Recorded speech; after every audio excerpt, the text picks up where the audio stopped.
I now have some legs. Unfortunately, God gave me the legs of an orangutan. And this is how we make it. So now you will choose numbers 2, 4, 5, 6, and 8. Number 2. Number 2. Bakit ang yun? Oh, sino yan? Okay, say something about the picture. How do you interpret that picture?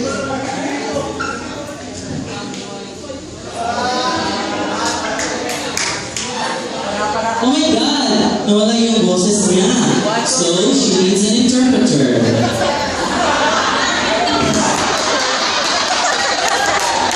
Okay.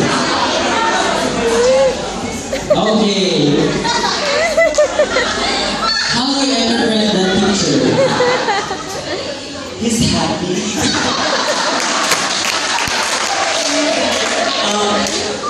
Sabi niya, ito ay mukha ni Miriam Defensor Santiago na nagko-cross sign. At sabi niya, dahil naniniwala si Miriam Santiago na maniniwala sa karma ang mga politiko na kurakot sa Senado, kaya gumawa ng cross sign.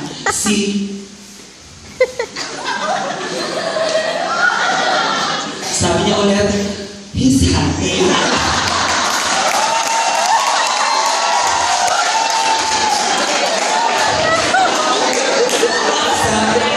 May pahabol pa pala, ang litrato yan ay nangangalanggan. It symbolized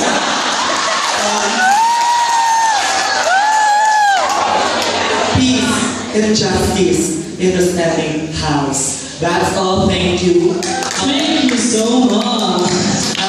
Again, he's happy.